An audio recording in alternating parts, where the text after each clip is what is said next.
Buenas tardes, estamos el día de hoy en otro programa en donde hablamos del cuidado del agua y del suelo, porque son importantes para nuestra vida, para nuestra subsistencia.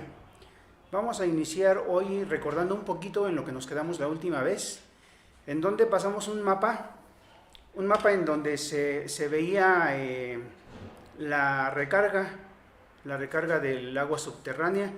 Veíamos rápidamente para analizar los colores azul cielo, gris y beige bajito, son los que indican que hay muy baja recarga de agua, y prácticamente son los colores de los cuales está iluminado el mapa de México, que quiere decir que tenemos muy baja la recarga de agua.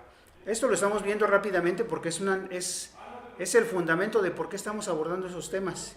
Y vemos aquí en el segundo mapa ya se ve lo que es cómo van descendiendo. Obviamente, si hay baja recarga de acuíferos, pues eso se debe reflejar en el nivel de agua que hay en ese acuífero. Y vemos aquí que no es tan dramático como en otros lados, pero sí, por lo menos, cómo va descendiendo el nivel de los acuíferos es de medio a bajo, o de bajo a medio, es decir, estamos a un pasito de llegar a una muy alta disminución del nivel de los acuíferos. Vemos ahí el mapa de México, se ve en color amarillo y anaranjado, es decir, ya estamos acercándonos al rojo. Entonces es muy importante, por eso ese es el antecedente para decir todo lo que hemos estado hablando de estrategias de cómo cuidar el agua. Y bueno, ya dijimos lo que podemos hacer nosotros. Ahora vamos a abordar lo que podemos hacer como sociedad y también en nuestra interacción con el gobierno. Está bien que le exijamos al gobierno, pero también nosotros podemos organizarnos y hacer muchas cosas. Ya hablábamos de la colecta de agua de lluvia. Eso lo podemos hacer en nuestra casa. A pesar de que también el gobierno puede lanzar programas, como han estado sacándolos en la Ciudad de México y en el estado de Veracruz, que es la referencia que yo tengo, han estado sacando programas en los cuales el gobierno le aporta una cierta cantidad, ya sea de dinero o de materiales, a los dueños de las casas para que ellos implementen su sistema de captación de agua de lluvia. Esos temas ya los abordamos. Ahora vamos a ver qué es lo que se puede hacer a mayor alcance, a mayor nivel. Y para eso vamos a empezar a hablar aquí de lo que son las aguas subterráneas. Ya hemos analizado el ciclo del agua. Ya hemos dicho que en el ciclo del agua intervienen desde los cerros muy altos en donde hay nieve, precisamente conforme vamos incrementando la altura de la tierra, es decir, un cerro, en cuanto se va haciendo más alto, la temperatura va descendiendo, y no es el único factor, hay otros, pero en los cerros va a haber algo de agua, pero en su forma sólida, es decir, como nieve, como hielo.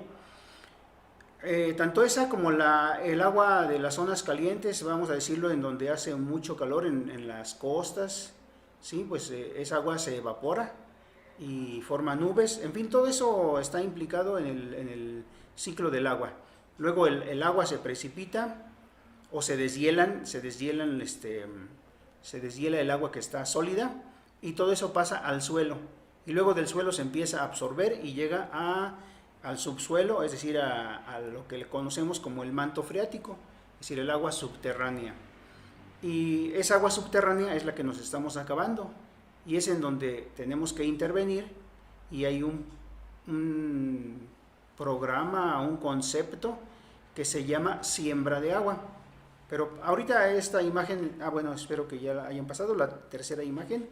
Ahí tenemos ahí una representación, pues ahí de unos montes, unas nubes, y luego el suelo, y hasta abajo el agua en el manto freático, en el subsuelo, los mantos acuíferos. Bueno, ya de eso ya hablé ahorita. Entonces intervienen todo: el hielo, el agua que está en la superficie, el agua de los ríos, de los mares, etcétera, ¿no? Todo eso interviene en el ciclo del agua, que no es otra cosa que un cambio de estado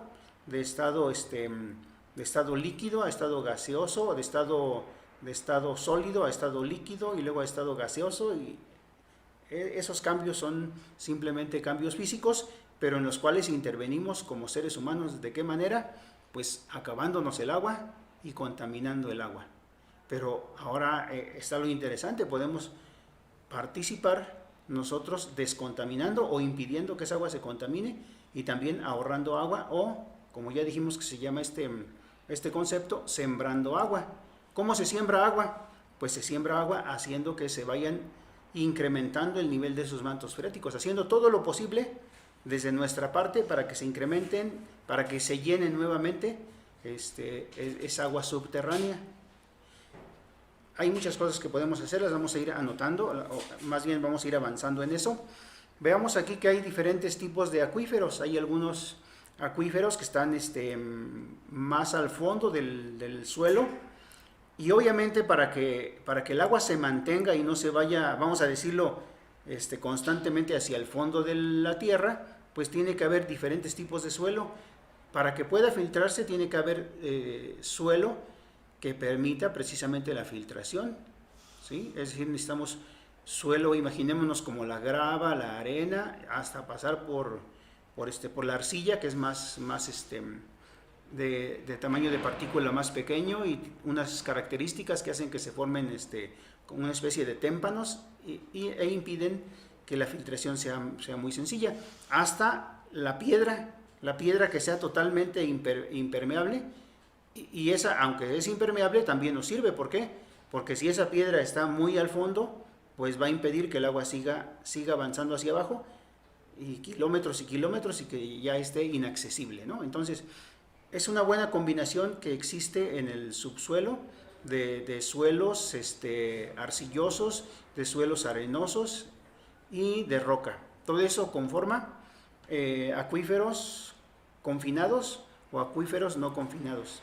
Bueno, esto, si me pasa la imagen 4, ahí es en donde se habla de los acuíferos confinados y los acuíferos no confinados, y vemos que hay unos que están más a nuestro alcance.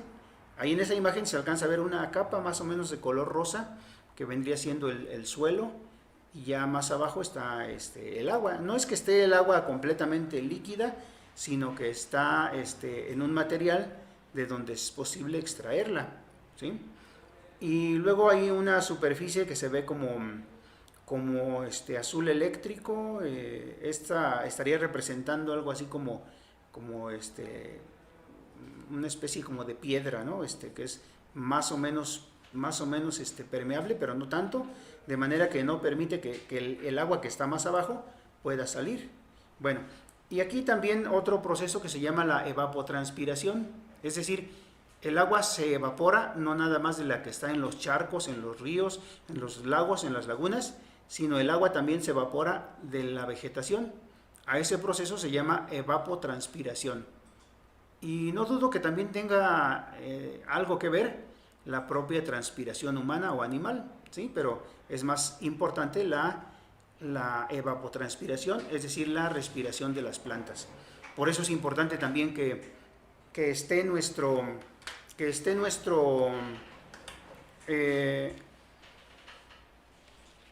sí, por eso es importante también que haya mucha vegetación, porque las plantas, además de que consumen el CO2, además de que producen oxígeno, también su evapotranspiración es importante, es decir, contribuye a algunos litros de agua de la que bebemos, proviene también de las plantas.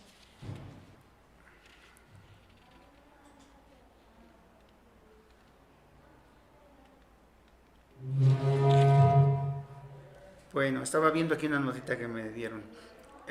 Vamos a continuar avanzando. Ahí estamos en la siguiente imagen. Más o menos estoy pasando estas imágenes para que se vaya viendo cómo es el proceso y le dé sustento a lo que decimos después. Por ejemplo, ahorita decíamos de la vegetación. ¿Por qué es importante la vegetación? Ya vimos un aspecto. Un aspecto de la vegetación es que las mismas plantas, los árboles, transpiran, y parte del agua que transpiran a ese proceso que se llama evapotranspiración, pues se va a las nubes, ¿sí? Es decir, algunos a lo mejor poquitos litros, pero algo interviene, ¿no? Pero además la vegetación contribuye a que evita que el agua de la lluvia simplemente se vaya corriendo a través del suelo, de las pendientes de las montañas, que esa agua se vaya bajando, y además de que nada más se va corriendo el agua, erosiona esa capa de suelo. Es decir, al rato los cerros son montes pelones porque ya no tienen nada de tierra, y como ya no tienen nada de tierra, ya no tienen de dónde se sujeten las raíces de los árboles, y por lo tanto tampoco ya hay vegetación. Entonces es importantísimo que en los cerros, en las laderas, haya vegetación, porque eso ayuda a que se vaya reteniendo el agua. Las raíces van como conduciendo el agua para que se vaya más al fondo, y luego eso alimente los mantos freáticos. Entonces es importante, por eso estamos pasando estas imágenes. Y aquí incorporamos un poquito más, en donde vemos cómo se pueden formar los manantiales. Aquí pues es importante el principio de la física. Quienes estudiaron física en la secundaria y en la prepa, pues saben eso de los experimentos que hacían de los vasos comunicantes, ¿no? Que en donde está más baja la altura de un tubo que está conectado y está vamos a decirlo como en U, está el tubo como en U, y la altura donde está más baja, pues por ahí se va a ir saliendo el agua, ¿sí? Si luego le incrementamos otra tubería, pues bueno, nos mantenemos todavía en esta imagen. Una donde está lloviendo y está escurriendo el agua, y hay ahí como brotando el agua. Creo que es la imagen número 1, 2, 3, 4, en la 5. Que se ve, sí. Es la diapositiva 14. Nos mantenemos ahí un ratito. Ahí se ve cómo mediante ese sistema de los vasos comunicantes que decíamos, se ve que está brotando el agua. Bueno, pues esa agua que está brotando ahí es lo que en la vida de nuestros abuelos, porque yo creo que ya a nosotros ya no nos toca, ya a lo mejor a veces si vamos a algún lugar donde nos dicen que hay un manantial, a lo mejor ese manantial ya ni existe, ya nada más lo estén alimentando con agua tratada. Pero yo creo que sí, algunos llegamos a conocer todavía algunos manantiales. El agua brota por el manantial porque ese nivel es el más bajito, y hay otro lugar en donde hay un nivel más alto de agua, y la presión hace que brote el agua en donde está el nivel más bajo. Debe de haber una cierta conformación del suelo, es decir, debe de haber cavidades en el suelo para que brote ese manantial. ¿Sí? Entonces ya estamos viendo todo esto. Nos pasamos a la siguiente imagen, y ahora vemos también con el mismo principio de lo que dijimos de los vasos comunicantes. Puede haber un cierto nivel de agua en el cual si nosotros excavamos y hay otra parte del suelo en donde esa agua subterránea está más alta, y donde nosotros hicimos el pozo, el nivel del agua es más bajito, pues ahí va a brotar solita el agua, como si fuera un manantial. Pero como no es natural, ya le llamamos un pozo, y a eso es a lo que les llamamos pozos artesianos. En un pozo artesiano es donde excavamos y de repente empieza a brotar el agua. ¿Por qué? Ya dijimos, porque el manto freático en ese punto tiene un nivel más bajito que en otra parte del mismo subsuelo. Por abajo se comunica el agua, ¿no? Entonces, a eso se refiere esto de los pozos artesianos. Ahora pasamos acá a la siguiente imagen. En esa imagen vuelve a verse ahí cómo hay capas de suelo que ahí están representadas en amarillo. Luego hay una capa de piedra que está ahí representada como en color gris. Esa capa de piedra impide que haya comunicación entre un manto acuífero y otro. Un manto acuífero está más cerca de la superficie de la tierra, y otro manto acuífero está más abajo, y están separadas por una capa impermeable de piedra. Si nosotros buscamos un lugar en donde haya posibilidad de que por la altura del agua en ese punto pueda salir por la propia presión, podemos hacer un pozo artesiano. y si no, pues excavamos más hasta que encontremos el agua. Bueno, desafortunadamente hoy empezamos un poquito tarde y hasta aquí vamos a llegar. Vamos a ver que hay otros factores que inciden en la formación de los acuíferos. Nos pasamos a la siguiente imagen. Ahí vemos que no es nada más el suelo, es la forma del terreno, el tipo de suelo, como ya lo mencioné. Necesitamos que haya ahí combinaciones de tipo de suelo arcilloso, limoso, que haya tipo de suelo arenoso o pedregoso, o bien incluso capas de piedra, es decir, de material impermeable, para que sobre esa capa impermeable ya no deje que el agua siga yéndose más al fondo, y es decir que no, que sea como pues como una tacita en donde estamos reteniendo el agua, ¿no? Nada más que inmensa, grandota. Y no nada más eso interesa, sino obviamente la frecuencia y la cantidad de lluvias, la cantidad y tipo de vegetación, y además pues la profundidad de la capa de suelo, es decir, si la capa de suelo es muy pequeña y después enseguida de esa capita vamos a suponer que sea de unos 2 metros, 3 metros, 5 metros, y después de ahí sigue piedra, pues ahí va a ser muy difícil que se pueda haber captación de agua. Entonces necesitamos que haya una combinación de diferentes tipos de suelo, de todo tipo, limoso, arcilloso, arenoso, pedregoso y piedra. Y además que haya vegetación. Y todo eso nos da las condiciones para que pueda ocurrir la filtración de agua y formación de los mantos acuíferos. Y bueno, ya nada más aquí, pues sí, lo que me comentan es pues de lo que es la cosecha de agua. Pues es importante, ya lo hemos dicho aquí, pues obviamente en los lugares donde es difícil tener acceso a agua potable.